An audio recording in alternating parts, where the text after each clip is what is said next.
Boa noite a todos, juntos para mais uma semana dos nossos estudos do Livro dos Espíritos. Nós estamos estudando capítulo 4 da segunda parte do Livro dos Espíritos, capítulo este que fala sobre a pluralidade das existências.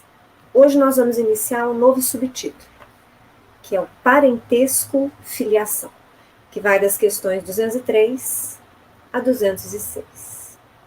Pois bem, Kardec, na questão 203, pergunta aos espíritos: transmitem os pais aos filhos uma parcela de suas almas, ou se limitam a lhes dar a vida animal, a que mais tarde outra alma vem adicionar à vida moral? E respondem eles: dão-lhes apenas a vida animal, pois que a alma é indivisível. Um pai obtuso pode ter filhos inteligentes e vice-versa. Então, aqui fica muito clara essa resposta dos espíritos. Eles quase que deram, na verdade, duas respostas à pergunta de Kardec. Kardec queria saber se as almas têm a sua origem nas próprias almas. E eles dizem que não. Que os pais concedem aos filhos o corpo material, esse corpo animal. Isso que nós já conhecemos da genética, no estudo da biologia. Então, os organismos físicos são compostos pelas combinações genéticas que vêm dos pais, do pai e da mãe.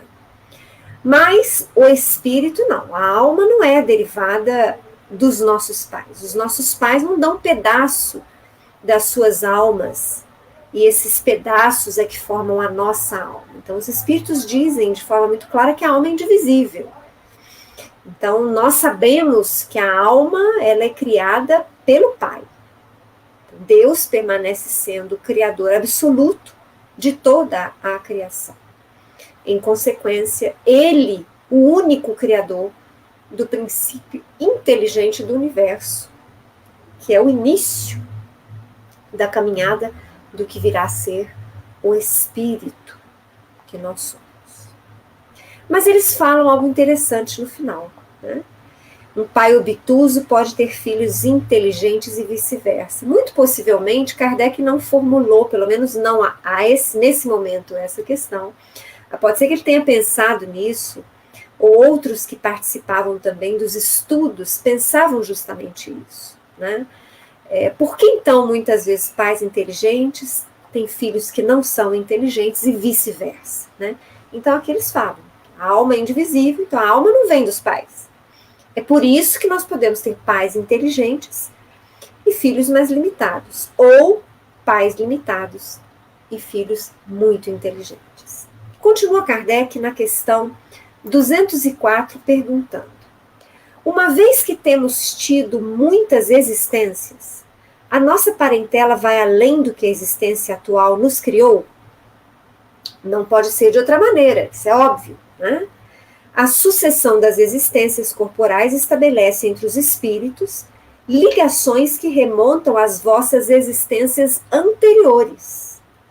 Daí, muitas vezes, a simpatia que vem a existir entre vós e certos espíritos que vos parecem estranhos.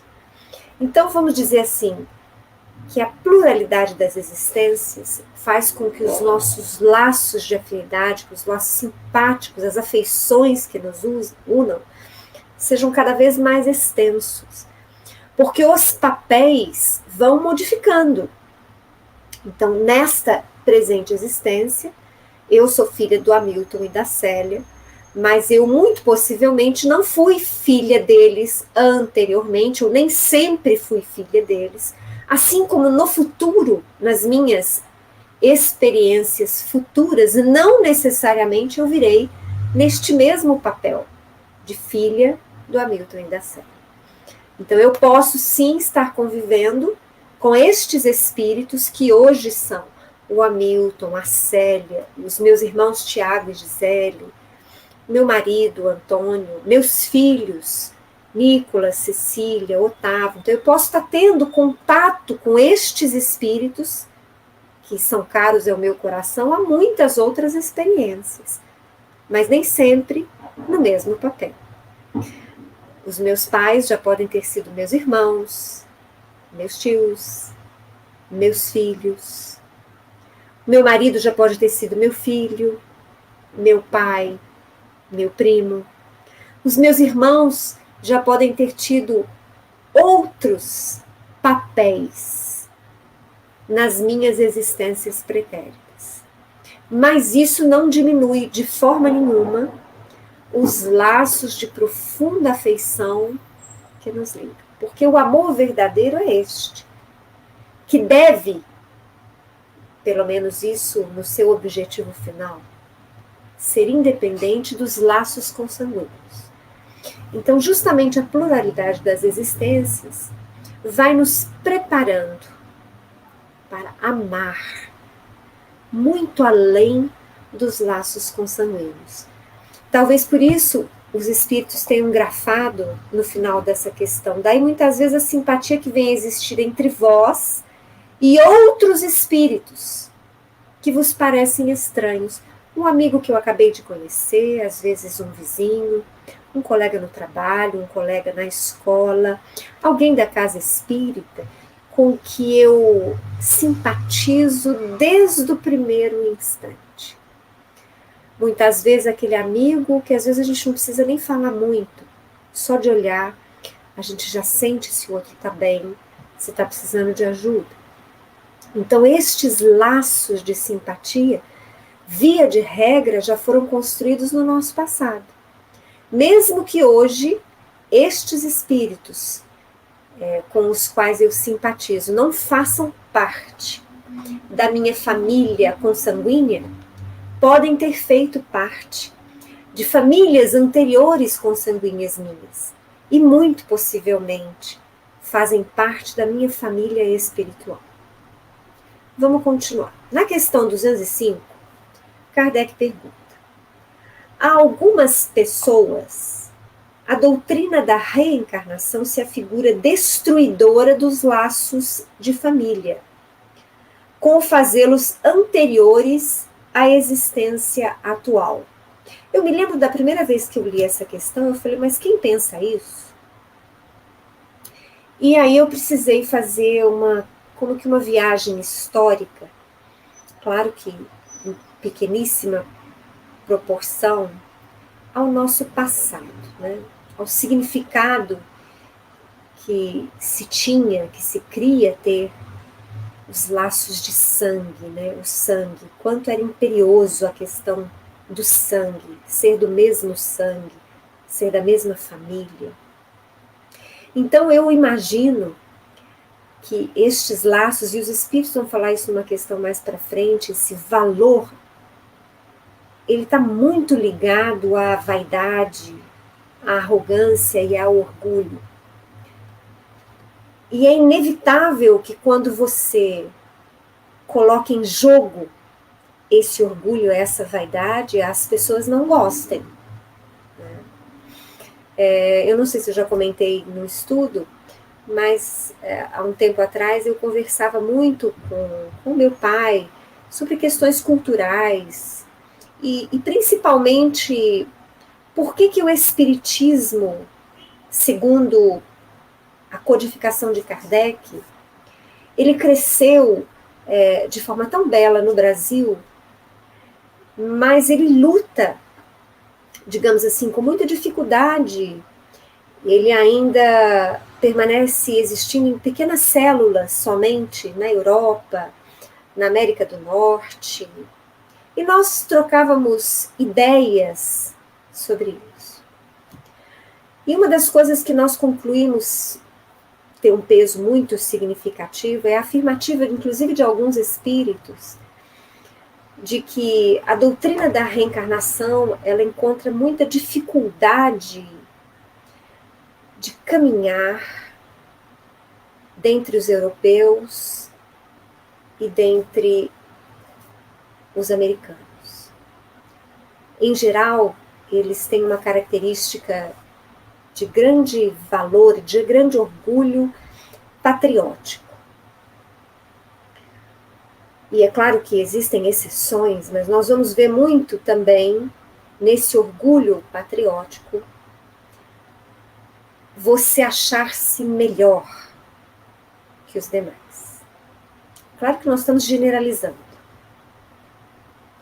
E quando você se acha realmente melhor que o outro, principalmente se o outro vem de outro país, tem outra cor de pele, fala outra língua, é de outra religião, é muito difícil você aceitar que numa próxima experiência reencarnatória você pode vir naquela nação, com aquela cor, falando aquela língua, sob aquela religião.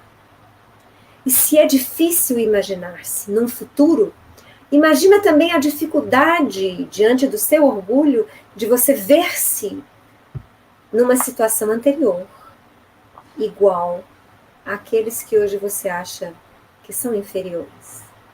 Então nós vamos perceber que muitas vezes a dificuldade dos povos diante do entendimento da reencarnação também marca traços do preconceito, do orgulho, por que não dizer? Porque a reencarnação nivela, iguala. E aí, quando você não a aceita, pelos motivos que você quer defender, é óbvio que você pode, inclusive, adotar a desculpa de que ela quebra os laços consanguíneos.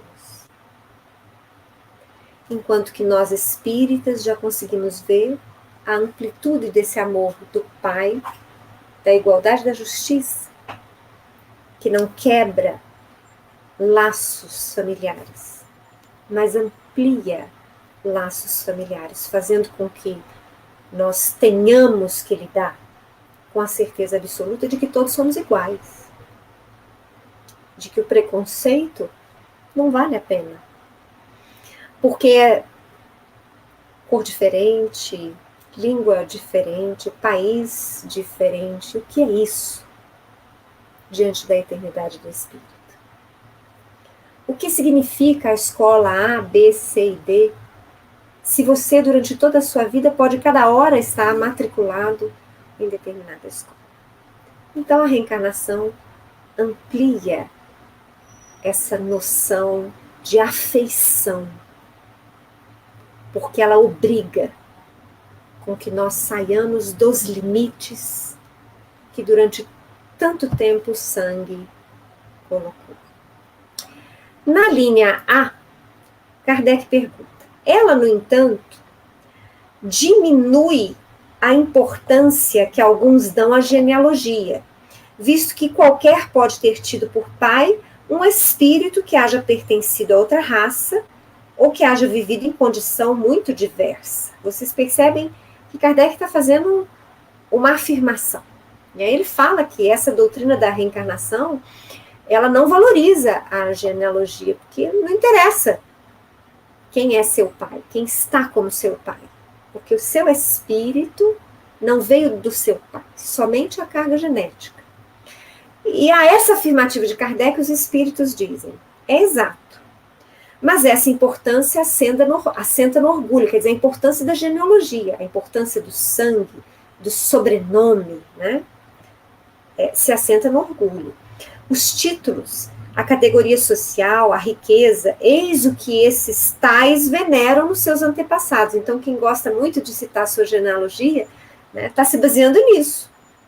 E aí eles falam: um que coraria de contar como ascendente honrado sapateiro, orgulhar-se-ia de descender de um gentil homem devasso. Entre outras palavras, alguém que na sua genealogia, até meio que se envergonhasse ou ficasse tímido, de mostrar muitas vezes que seus ascendentes foram homens simples, mas honestos, muito possivelmente esse, que se intimidaria diante da simplicidade dos seus ascendentes, se sentiria orgulhoso se fosse descendente de alguém que havia sido muito poderoso, ou muito rico, mas que tivesse sido um homem terrível, um homem devasso, como os espíritos dizem, mas eu vou além, um facínora, um corrupto, enfim.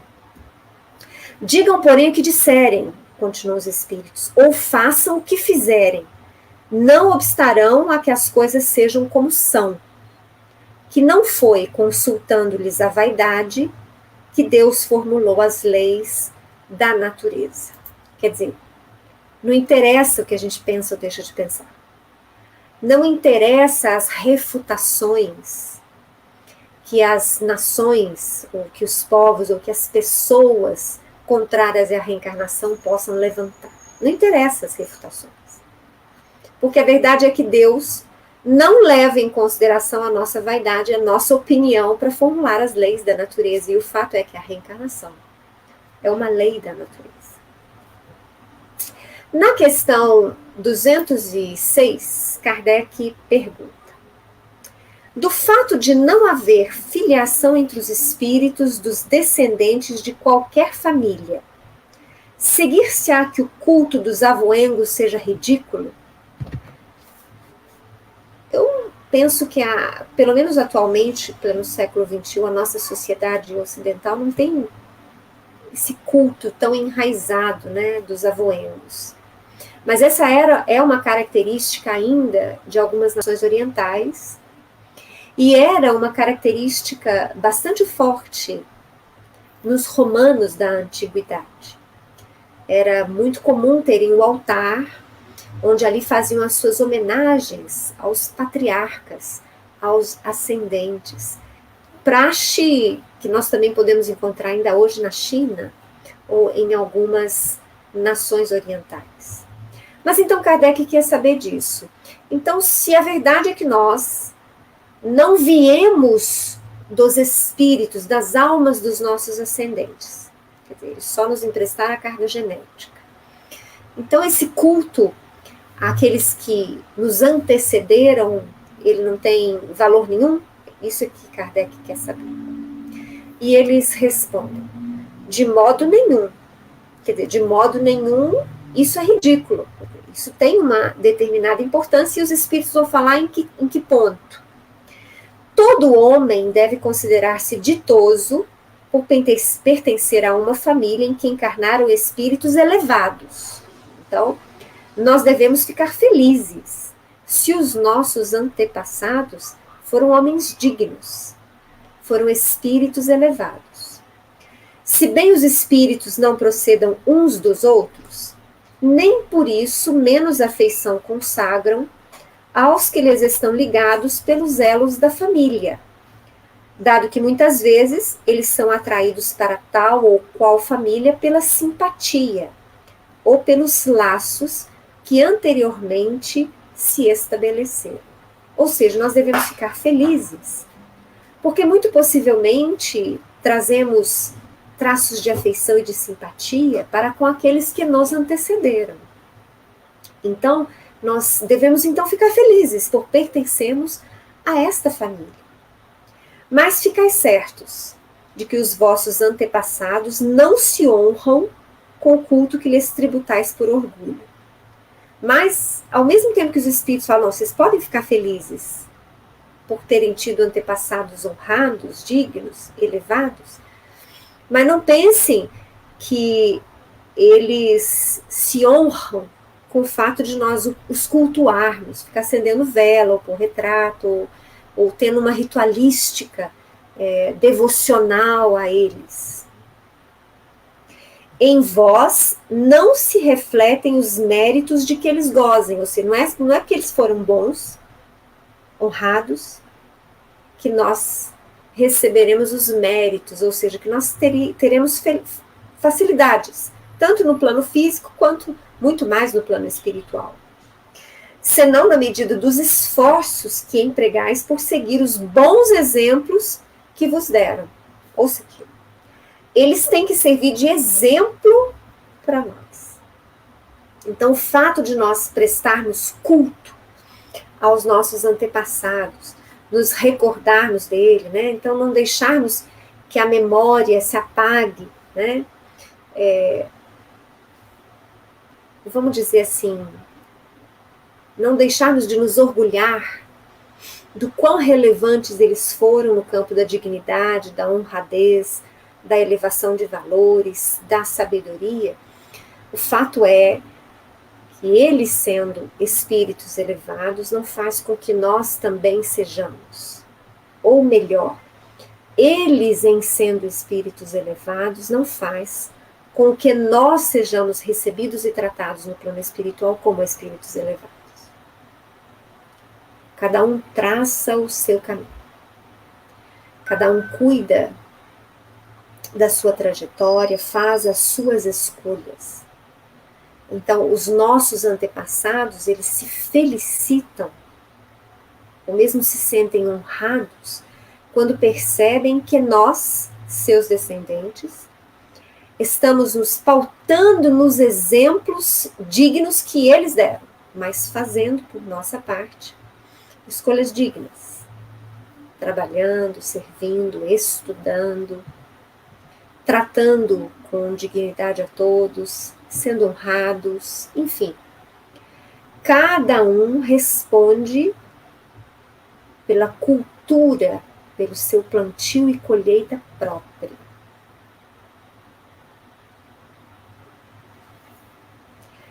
Na questão, e agora a gente encerra aqui essa questão 206 dentro desse subtítulo parentesco, filiação.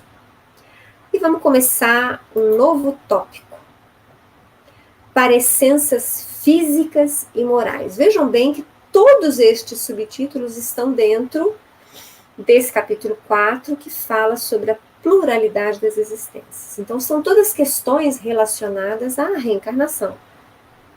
Questões que possivelmente não só Kardec, mas um grande número de pessoas tinham, quando os espíritos iniciaram esclarecimentos acerca da reencarnação efetivamente falando.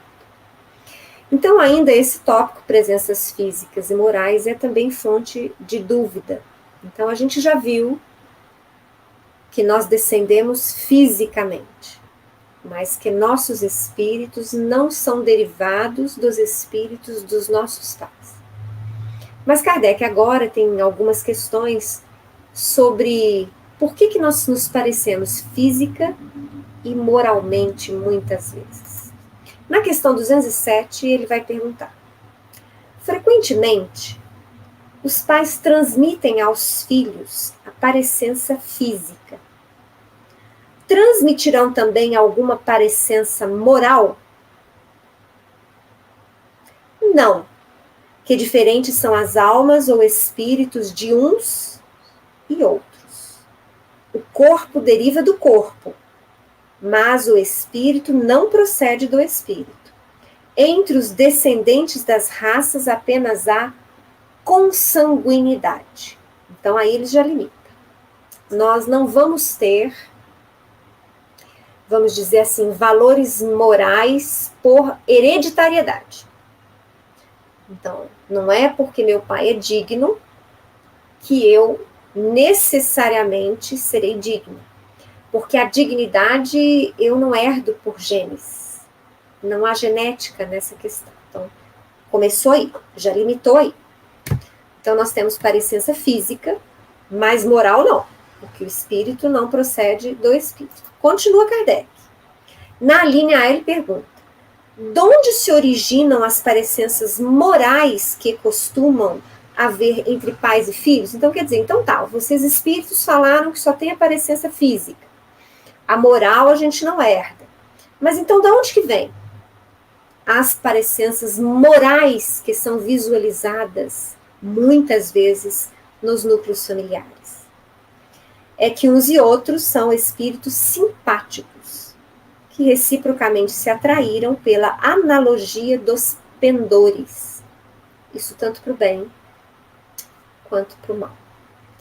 Tanto em relação às virtudes, quanto em relação às imperfeições morais. Então, nós vamos ver um grande número de famílias onde nós percebemos claramente espíritos afins. em relação à retidão e em relação à criminalidade. Mas isso não deriva da genética, mas deriva da afinidade que existe entre os espíritos. Continua Kardec perguntando na questão 208. Nenhuma influência exercem os espíritos dos pais sobre o filho depois do nascimento deste? Então tá, geneticamente eu não herdo as qualidades ou defeitos morais dos meus pais, mas os pais interferem na formação dos filhos? Ao contrário, bem grande influência exercem, dizem eles.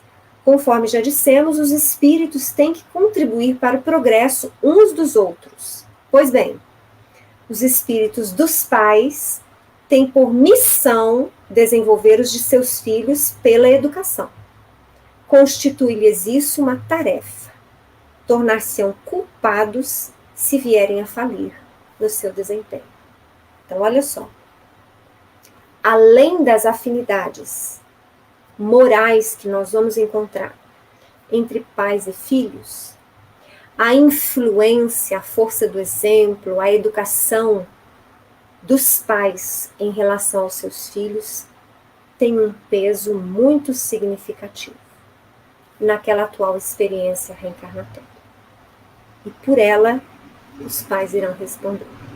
Nós vamos encerrando por aqui hoje o nosso estudo. Amanhã nós estaremos de volta às 7 horas, dando continuidade a esse tópico de parecenças físicas e morais, a partir da questão 209. Uma boa noite e até amanhã.